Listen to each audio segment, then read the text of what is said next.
thank you for being here for this first webinar.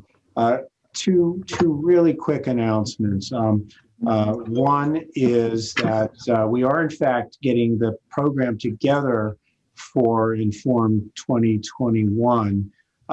We're still we're still looking for topics for a couple of our sessions, which usually are 2 invited speakers and 2 that we pick from abstracts that fit the theme. So if you have something that you're just dying to hear about, and it hasn't been on one of the recent Inform meetings, feel free to email me your suggestions, especially speaker suggestions, and we'd be happy to have that to consider. The other thing that I would just I'll tease you a little bit. We have some really exciting things coming up from Inform for Inform this coming year that I think will really drive our scope far beyond what we're able to do now. And so please read your emails when you see them coming from Keith. Put him on your list if your contact list if he's not, so they don't go to spam. And I hope I don't go to spam, but I'm probably less important than Keith. So with that, I'm going to introduce our first speaker, who's Mei-Cheng Wang, who is a PharmD who recently completed her postdoc in my laboratory, now working here at Children's in the clinical pharmacy department. So we get to keep her, but not in the lab, unfortunately. At any rate, May did her undergrad and PharmD degree here in Pittsburgh as well, and worked in my lab as an undergraduate and as a postdoc. So she's been around for a while and really very instrumental in developing some new things in the laboratory. She's going to be talking about cardiolipin binding peptide improves cellular bioenergetics in mitochondrial trifunctional protein deficient mice and patient fibroblasts. And I'm sorry, one more thing, this cough. I forgot to mention that we pulled all of the webinar talks this season out from the Inform posters from last season. So that's where these topics came from. And with that, May, you should be free to share your screen and dive in. First off, thank you so much, Jerry, for that very generous introduction. And thank you to everyone for attending our Inform's first webinar. And thank you especially for attending this portion. I do apologize if I sound a little bit out of breath and whatnot. I received my 2nd dose of our COVID-19 vaccine just this past Saturday, and I'm still experiencing some of the side effects. So as Jerry mentioned, I'll be discussing our poster, cardiolipin binding peptide improves cellular bioenergetics in mitochondrial trifunctional protein deficient mice and patient fibroblasts. So starting off, just want to mention that I have no actual potential conflict of interests in relation to this presentation. So before we go into the details of the actual project itself, I do want to talk a little bit about just some basics and just a brief background of at least what I felt was necessary to know going into this project. So one of the first things we're going to discuss is cellular energy generation. As I'm sure most of us, probably all of us here know, eukaryotic cells generate energy through 3 mitochondrial metabolic pathways: fatty acid oxidation, oxidative phosphorylation, and the TCA cycle. And for our project, it focuses primarily on fatty acid oxidation, in particular long-chain fatty acid oxidation. So fatty acid oxidation, as most of us know, occur in the mitochondria, and it primarily generates acetyl-CoA in reducing equivalents by breaking down fatty acid chains of varying lengths.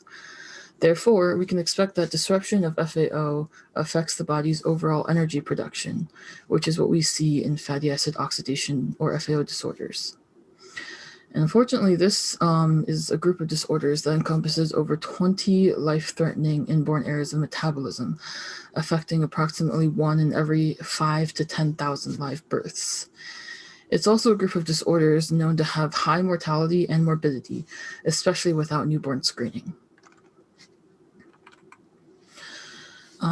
Fatty acid oxidation disorders are further categorized by how many carbon chains are affected. And for our project, we look primarily at long-chain fatty acid oxidation disorders, in which the metabolism of fats of 10 to 12 carbons are affected. This effect is a result of mutations found in long-chain fatty acid oxidation enzymes. And what we currently see is that approximately 1 in every 9,300 individuals are affected worldwide. And just in the US, there are approximately 3,500 people affected by long-chain fatty acid oxidation disorders. Going more specifically, our project actually focuses on one of the long-chain fatty acid oxidation disorders, which is trifunctional protein deficiency. Now, trifunctional protein, or TFP, is a protein known to be involved in 3 enzymatic activities, hence its name. And these enzymatic activities are all involved in the metabolism of long-chain fatty acids. Therefore, TFP deficiency occurs with disruption of these activities, which are caused by mutations in the HADHA and HADHB genes. And these are the genes responsible for forming the alpha and beta subunits of the trifunctional protein. TFP deficiency's incidence is estimated to be roughly 1 or less than 1 in every 100,000 births. Clinically, patients with long-chain fatty acid oxidation disorders present with hypoglycemia, hyperammonemia, cardiomyopathy, and myopathy, which often exhibits as recurrent rhabdomyolysis. And more serious complications are known to lead to long-term hospitalizations or even early death.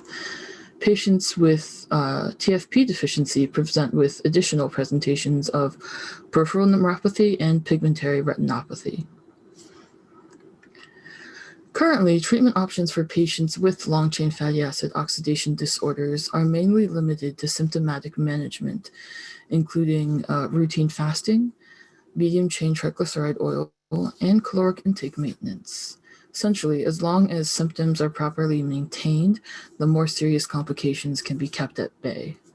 Thankfully, we are seeing hope in medication development for these patients.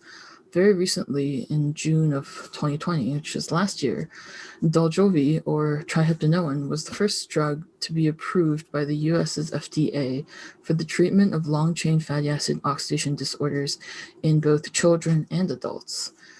By providing an alternate source of energy, Dojolvi essentially successfully bypasses the enzyme deficiencies found in long-chain fatty acid oxidation disorders. So with that bit of background, kind of come to our project in cardiolipin binding peptides. How do these peptides come into the picture? And in order to answer this question, we first need to discuss cardiolipin, which is a signature phospholipid found in the mitochondrial's inner membrane. As you can see from this image, cardiolipin is actually involved in numerous reactions and processes, including increasing substrate channeling and increasing electron transfer, promoting respiratory supercomplex assembly and function, and enhancing mitochondrial protein biogenesis. Because of where it's found, which is in the membrane, it's also involved in mitochondrial dynamics and cristae organization. Therefore, we can expect that abnormalities with cardiolipin negatively impact mitochondrial function and seriously affect multiple body systems. This is especially seen in patients with Barth syndrome. Additionally, recently, TFP has actually been shown to exhibit a fourth activity regarding cardiolipin maturation, which kind of further emphasizes cardiolipin's significance in just the whole process and in all of just mitochondria itself. Additionally, we'll also need to discuss elamipretide, which is a cardiolipin binding peptide that is currently under investigation in various preclinical and clinical studies. In numerous preclinical studies, elamipretide was found to have improved mitochondria dysfunction in various conditions, such as diabetes, heart disease, and mitochondrial respiratory chain deficiencies. As for its mechanism of action, based on its name, we expect it to essentially bind to cardiolipin. But as for its effect in doing so, we actually aren't really sure. But we kind of suspect, or at least the developers of elamipretide suspect that it stabilizes oxidized cardiolipins when it binds to them, thereby stabilizing the mitochondria as a whole. So with all of this information, background information, and cardiolipin binding peptide information, it's kind of led us to our hypothesis, which is that we hypothesized that ARC-101, an elamipretide-like cardiolipin binding peptide, will stabilize the inner mitochondrial membrane and the FAO-ETC macromolecular energy complex. This will, in turn, improve the bioenergetics in long-chain fatty acid oxidation disorders, especially TFP deficiency. So then what did we find? One of our first steps was to take a look at ARC-101's effect in TFP deficient patient fibroblasts. So by culturing the fibroblasts and treating them with ARC-101, we wanted to observe the effect of the peptide on the functions and the bioenergetics. And so one of the assays that we performed was a tritium release assay, which helped us to observe the whole cell fatty acid oxidation flux. And for tritium release assay, it helps us to observe this flux by quantifying the release of tritium from tritiated oleic acid. And so what we saw was that specifically, at least in A54, which is pictured here in this graph, FBA54, that the TFP beta deficient patient fibroblasts, when treated with ARC-101, showed minimal improvement of whole cell oxidation of oleic acid at variable doses, although control cells demonstrated significant improvement. Although I only included one graph here, we actually saw similar results when using patient fibroblasts with other TFP alpha and TFP beta mutations. So because of this effect that kind of seemed minimal, we wanted to see how we can observe the effect of ARC-101 in more amplified conditions. Therefore, we opted for hepatocytes, specifically mice hepatocytes, because we actually have a mice with a point mutation in the HADHB gene available. So using the same method as mentioned in the previous slide, we found that isolated and cultured TFP beta mice hepatocytes showed improved whole cell oxidation of oleic acid by nearly twofold following treatment with ARC-101. And as you can see, using the same treatment concentrations, we saw this great increase in that flux. So then additionally, we also performed a Western blot analysis of an STS page of the same hepatocytes, but of their whole cell lysates. And what we saw was that protein levels of HADHB improved by nearly 6-fold following treatment with ARC-101. And so what we kind of are seeing is that our cardiolipin binding peptide, ARC-101, is demonstrating favorable results in regards to the treatment of TFP beta deficient mice, or specifically mice with a point mutation in HADHB. So then moving on from treating just the mice hepatocytes, we decided to observe the effect of ARC-101 on these mice as a whole. And so our mice, we treated them with various doses of ARC-101 or with a placebo of PBS for 7 days. And so this led us to conduct a cold tolerance test following treatment completion, in which the mice were first fasted overnight, and then they were subjected to temperatures of up to 10 degrees Celsius for up to 4 hours. The cold tolerance test is a test that we use to measure intact cellular bioenergetics by observing the rescue from cold-induced hypothermia. And as you can see here, our mice, when treated with ARC-101, were were able to much better maintain their body temperature in the cold environment when compared to mice treated with placebo. In fact, in our placebo treatment group, they weren't even able to reach our limit of 4 hours, whereas for our treated mice, we were able to see them complete the 4 full hour test duration. So then, following the completion of the cold tolerance test, we also collected heart, liver, and blood serum samples to conduct the following analyses. FAO ETC coupled flux assay, blue native gel electrophoresis, 2-dimensional Western blot, and acylcarnitine profiling. So the first one mentioned was FAO ETC coupled flux assay. This is an assay that was developed by one of our lab members, Dr. Yudong Wang, who's also my dad, but that's just fun tidbit. And this assay specifically observes flux through FAO ETC by measuring the reduction of cytochrome C in mitochondrial extracts incubated with various substrates, such as C16-CoA, which is what we used here. And using isolated heart mitochondria of our TFP beta deficient mice, we found that treatment with ARC-101 restored the flux activity from FAO to ETC by up to approximately 20% when compared to the mice treated with the placebo. Obviously, we see here that at the different doses, we do see different degrees of restoration. And so when I say the 20%, I am specifically referring to the 25 milligram per kilogram per day dose in which we saw the most restoration of that flux activity.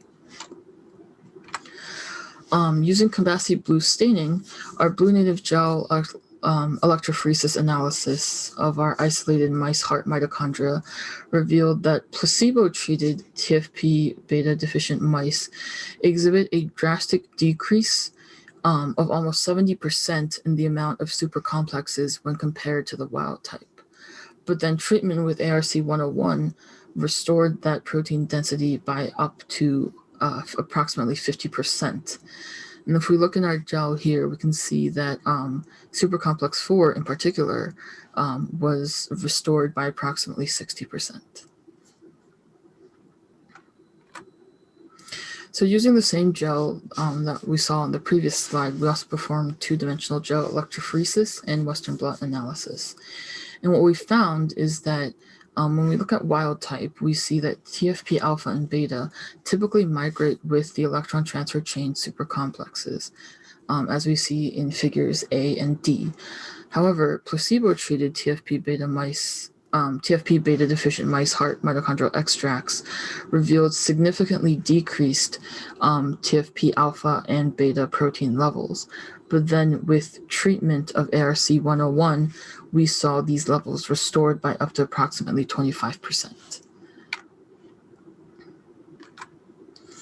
Additionally, we also performed acylcarnitine analysis. And so the blood serum samples that we collected following the cold tolerance test were processed by our facility, UPMC's Children's Hospital of Pittsburgh's Metabolic Core, according to their protocol, to determine acylcarnitine concentrations. And what we found is that treatment with ARC-101 decreased the mean levels of hydroxylated long-chain acylcarnitines by nearly 50% when compared to placebo-treated TFP beta deficient mice, which we see especially in the C18 and the C16 hydroxylated long chains. So with all of these results, our conclusions is that current management options for TFP deficiency do not address the underlying pathophysiology of the disorder. And with ARC-101, our cardiolipin binding peptide, we have demonstrated a variable effect in TFP deficient patient fibroblasts, which we think is possibly due to the allelic heterogeneity of the disorder, just that there are different potential mutations and just different combinations. But we also saw improved bioenergetics in TFP beta deficient mice, as well as improved assembly of the electron transfer chain supercomplex. What we also saw through our 2D Western blots is restoration of normal interaction between the TFP and the ETCSC. And so our findings identify cardiolipin binding peptides as a treatment option for TFP deficiency and suggest that it may be effective for other long-chain fatty acid oxidation disorders. So that was the completion of my presentation. Just want to thank Dr. Jerry Vockley and his lab at the University of Pittsburgh School of Medicine, Department of Pediatrics, as well as the metabolic course staff at the Children's Hospital of Pittsburgh. Here are a list of my references, and I just want to thank you all so much for listening to my portion. Really appreciate it, and I would be happy to take any questions. But let me first stop my screen sharing. Great, thank you, May. And I neglected to mention that May's poster actually won the Best Trainee Award at last year's Inform meeting. So we have some questions online. Grant Mitchell has a technical question. Grant, go ahead. Yeah, hi. I was just typing it in. I made a mistake and sent you the first part. But look, I was thank you for the presentation. It's very interesting. And I was wondering how much the preparation of hepatocytes affects the total flux of fatty acid oxidation and the electron transport chain in your experience and in your lab's experience. Because you were showing interesting data on the hepatocytes, but does the preparation of the hepatocytes affect that? That is a good question, and I'm actually not entirely sure how it would affect it. I do know that for our lab specifically, because of the method by which we isolate hepatocytes and culture them, that it kind of limits the amount of time that we can culture our hepatocytes, which is why something I actually forgot to mention is that for our patient fibroblasts, we treated them with ARC-101 for 24 hours, whereas for the hepatocytes, we limited that treatment to 19 hours because we really couldn't keep them past the 24-hour time period. So I guess in terms of your questions, I'm not entirely sure how. For me personally, just that treatment time potentially would, and how long they're viable for, I think could affect the flux and the FAO activity. I don't know. Okay, thanks a lot. And this was just collagenase digestion method that you were using? Yes, it was. Okay, thanks a lot. Thank you. And Grant Hatch had a couple of questions.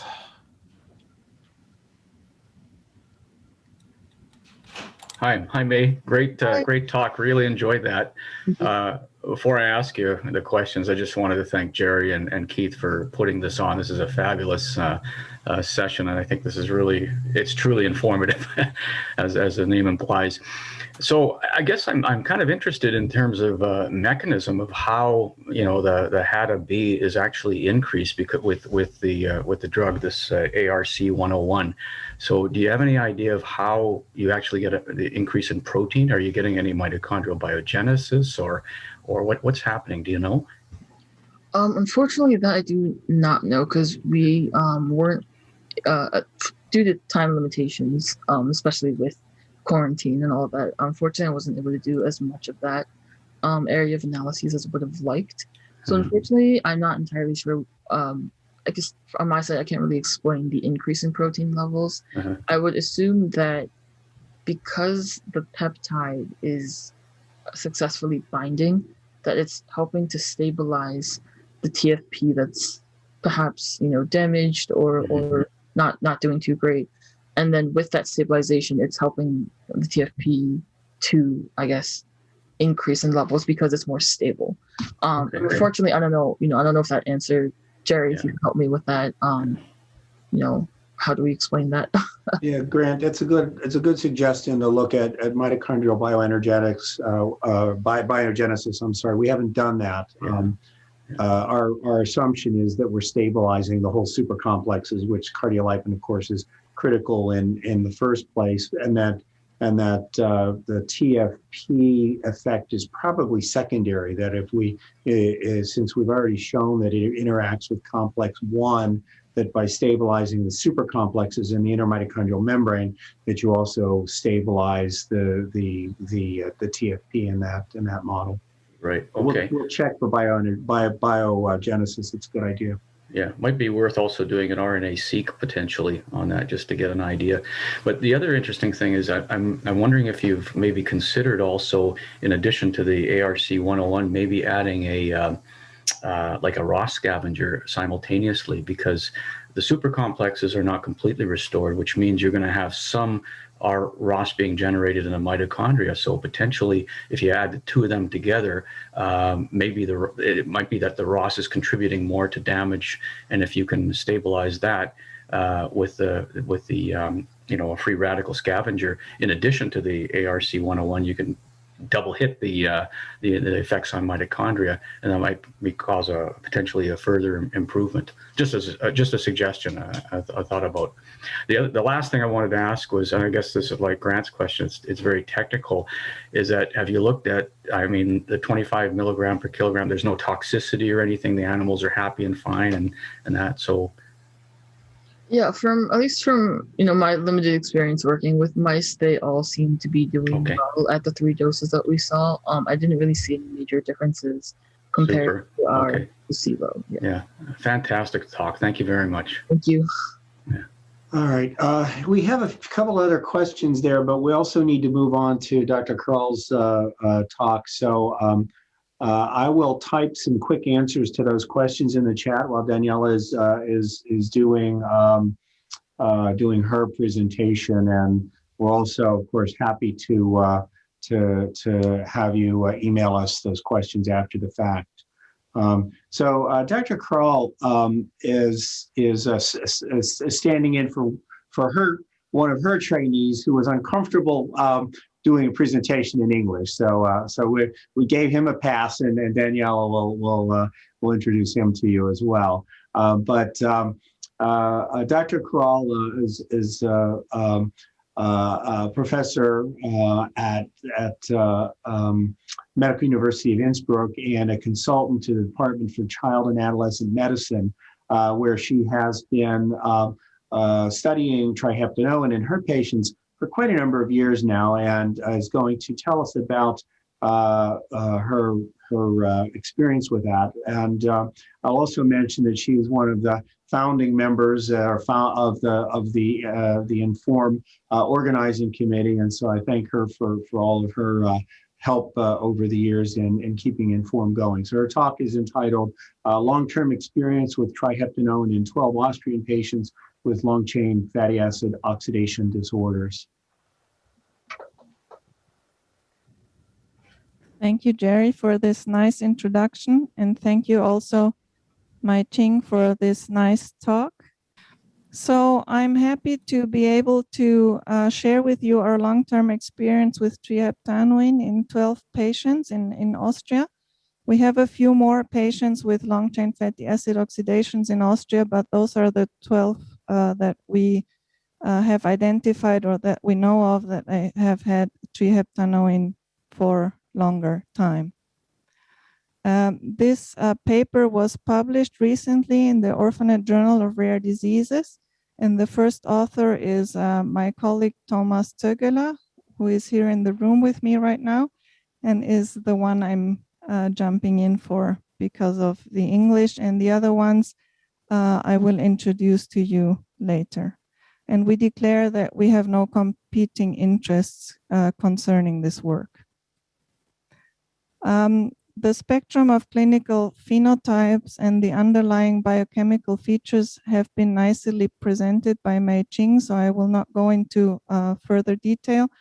What is important, I think, is that in the clinical phenotypes, we have the short-term and the long-term manifestations, and in some of the diseases, mainly LCHAT deficiency and the TFP, we have long-term complications like retinopathy and polyneuropathy, which I think adds to the burden of disease.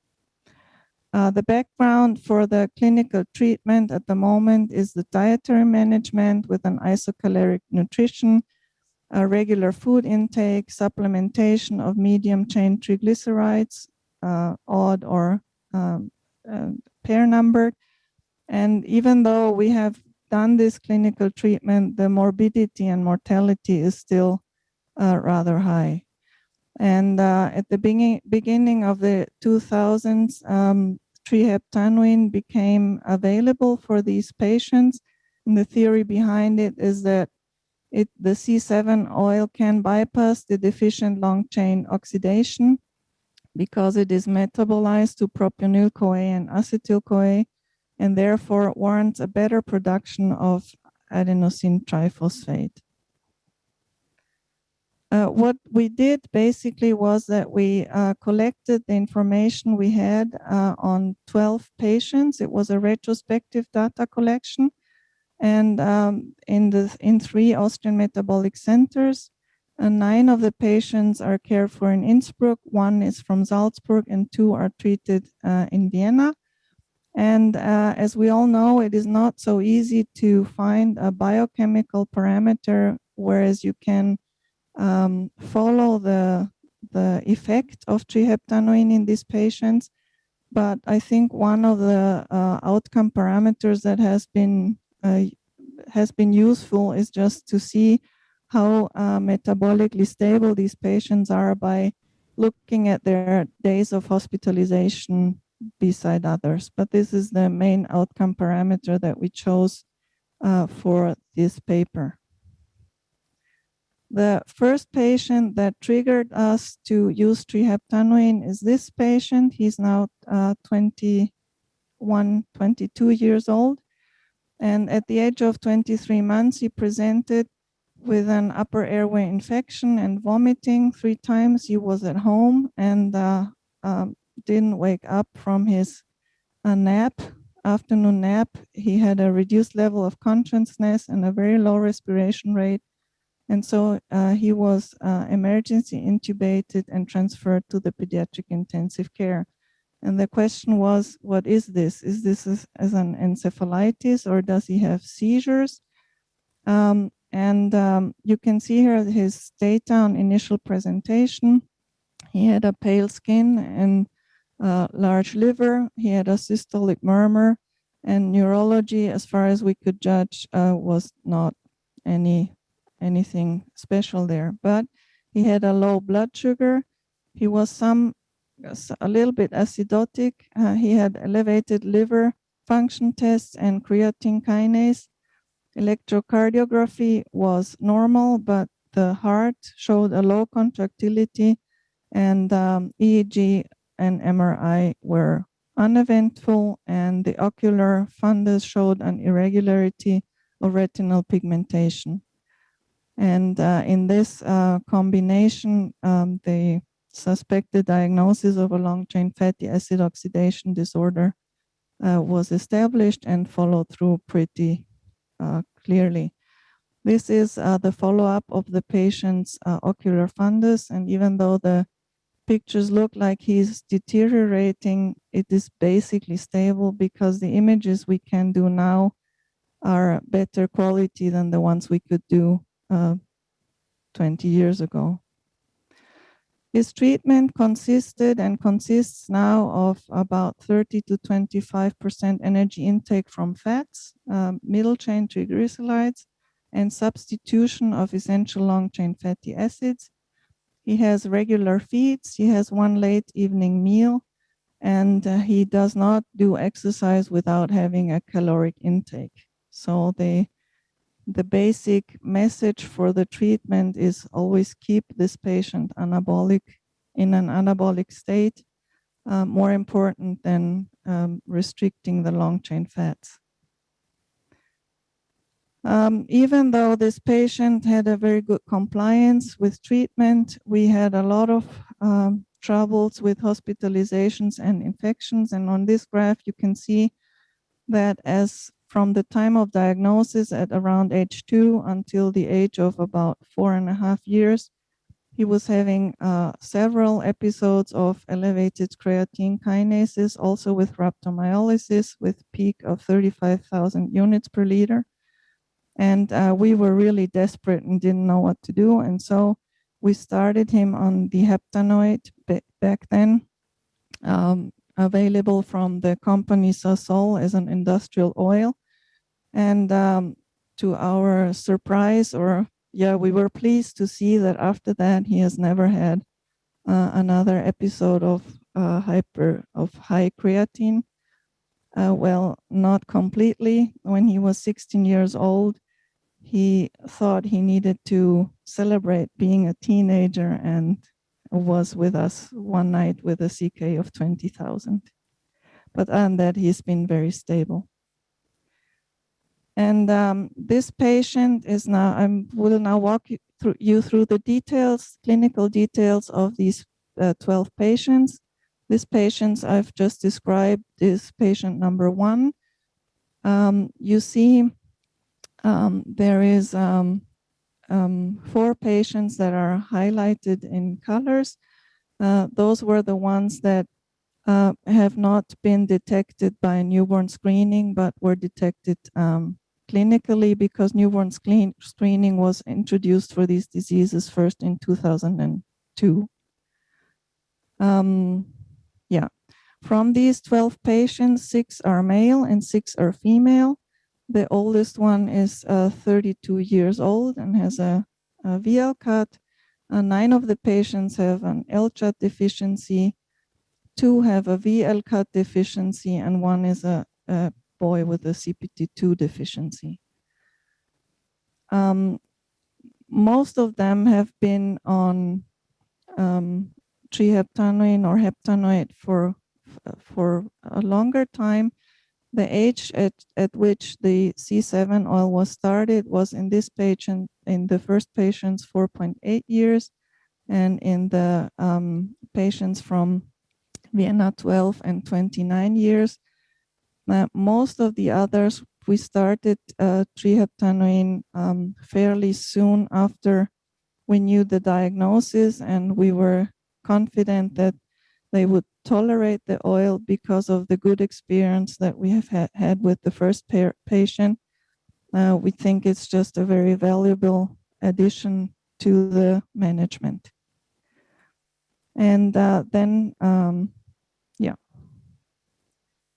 so this is the diagnosis of these patients. First patient was started at age 4 in 2004, and we have published him a few times, once with his ability to be active, sportively active. We did an endurance test, long-term and short-term, and documented that so we could give him the management of how to deal with exercise. And from the long-term complications, I will come to that later, but you see this on this slide already on this table. So the main outcome that we wanted to look at or wanted to evaluate were the days of hospitalization in pre and post-treatment with triheptanoin. So we just added the days of hospitalization and divided it by the years or by the period before and after.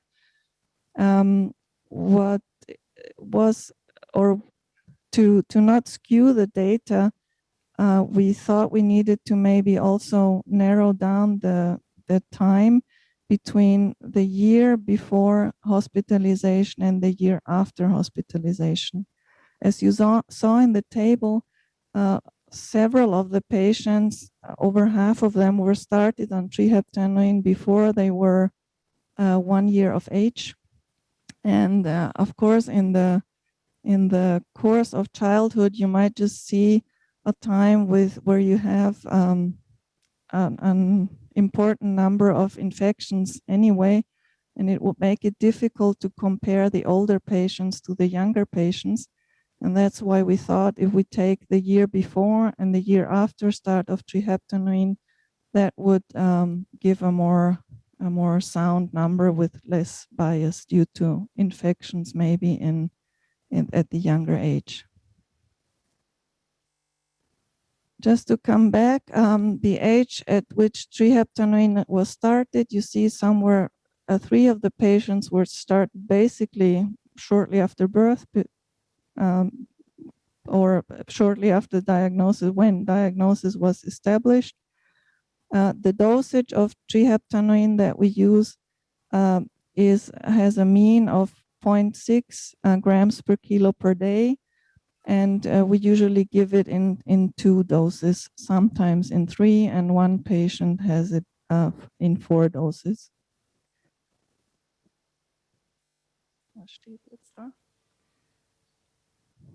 Yeah, and this equals a mean total daily calorie intake of 7.5. And the patient who has the most calorie intake from C7 has 30%. How did the patients tolerate the triheptanoin? We have 3 patients that have discontinued therapy. 1 has discontinued it for good. 2 stopped it for a while, and both of them is patient 9 and patient 12. The reason for all 3 of them was abdominal pain. And patient 9 and patient 12 reintroduced it after a few months of not taking it, when we reduced the dosage. And we had started, you can see it down here, patient 9 had a start dosage of 1 gram per kilo per day. And at a reintroduction, we only gave him about half of that. And the same is true for patient 12, the adult patient. He started with 1.2 grams per kilo per day, and with the reduced dose of 0.7, he's now doing fine. All of the patients are not overweight and not underweight. They are basically in the range of their weight and BMI. There is one exception, is patient 9. He's from an Arabic background, and maybe the ethnic background plays a role in the overweight, but we've tried to reduce his weight. If we come to the outcome parameter, you see 3 graphs on this top slide. And the first one shows the hospitalizations per year, the days at hospital per year, and the creatine kinase values over this time. And on the lower graphs, you can see the days in hospital per year in total. And we can see that overall, there is a reduction of about 80% in days in hospital per year in total. And if you only calculate the 1 year before and the 1 year after the start of triheptanoin treatment, you see you can calculate a reduction in about 62% of hospitalization days. And the creatine kinase is not so easy to depict because some of the patients did not have elevations of creatine kinase above 500 ever, but also at least they're stable. So the summary of these graphs is what you see in this text here. The total days of hospitalization per year decreased from 20.7 days per year pre-triheptanoin to a mean of 4.8 days per year. And if you only take the year pre compared to the year post-heptanoin, that would be from a mean of 27.1 days to a mean of 8.2 days of hospitalization in this 1 year.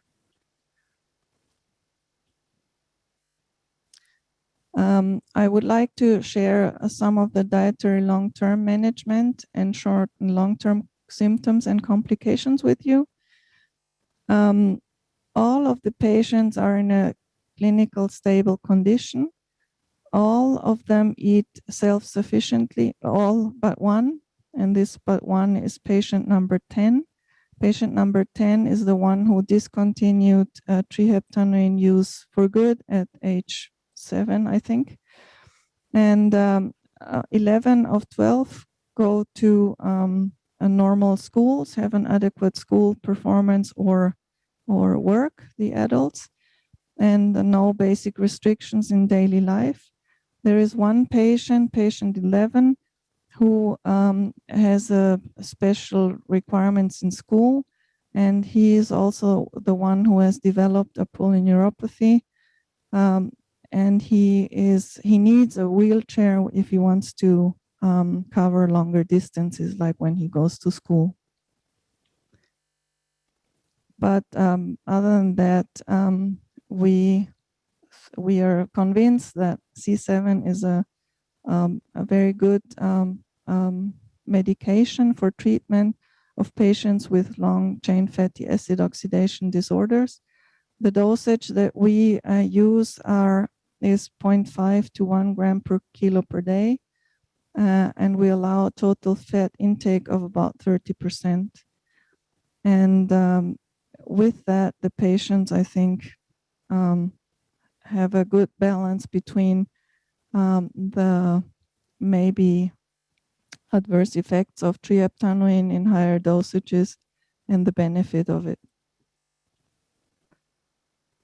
Of course, there is still a lot of, I think there are still questions open, and we are aware of that. I think it would still be great if we could elucidate the biochemical action of triheptanoin and what it really does at the mitochondrial level, but we are still working on that in cell models. The other question is whether this dosage of 0.5 to 1 is sufficient or not, as there are other groups who have experience with much higher doses. And we are aware that this cohort description is limited, it's not controlled, it's open label, it's retrospective, but I think we still could just show that the treatment with triheptanoin in this cohort and the way it is done is safe and beneficial for the patients. And with the last slide, I want to thank you for your attention and also want to thank my colleagues. This is Thomas Zögler, who is the first author and our young fellow. Katharina Stock, who helped him with the recollection of the data. This is Monika Jörg-Streller. She is our dietitian, and we highly appreciate her input. And I still think that the dietary input into these patients' lives is probably more important than the medical one. And then on the right side, you see Johannes Spenger, who takes care of the patient in Salzburg, and Miriam Hufgard-Leitner, who takes care of the adult patient in Vienna, and Vicky Konstantopoulou, who takes care of the pediatric patient in Vienna, and my co-worker and collaborator and friend Sabine Scholl-Bürgi, who does everything with me, and when I'm not there, does it for me. So thank you very much for your attention, and I will be glad to take questions. Daniela, thank you. Your picture there reminds me that you could do worse than be stuck in Tyrol, isolated from the rest of the world. Yes, no, we're fine. I have a couple of quick comments. First of all, I think this is really important because the more real-world evidence that we have or experience that we have the better off we are in sorting out how best to use triheptanoin. I wonder if, and your dosing between the question of what's enough, I agree with you. I think in the older patients, you don't need to go up to the higher doses. We've gone down as low as 0.5 gram per kilo, mostly try to keep it around 1 gram per kilo in those individuals. I do wonder if the patients that didn't tolerate the C7, if you had titrated down the MCT instead, if they would be able to tolerate a little bit more. I think that's the real the benefit to C7 is a little diluted if you're also giving another glycerol-based compound. We try to not exceed in the total amount of the medium chain triglycerides to not exceed 2 grams per kilo per day. So if we give 0.5 of the C7, we would not give more than 1.5 of the MCT. And if we give 1 gram, we would only give 1 MCT. So the total amount, we try to not exceed a certain amount. Other questions? An hour hardly seems like enough time. We need to be able to sit and have coffee. I have my coffee, but I don't see any more in the chat. And unfortunately, I do have another video conference in 5 minutes. So I will thank both May and Daniela for presenting at our first conference of the new year, and look forward to we had up to 77 people online. That's really quite good. And so pass this along to your friends. The next Inform will be next month, and we'll see you there. Bye all. Bye-bye. This will also be recorded and on our website. Yeah, if you'd like to get a recording of this, you can pick it up on the website. Thank you. Bye. Have a good day. Bye, Danielle. Thank you.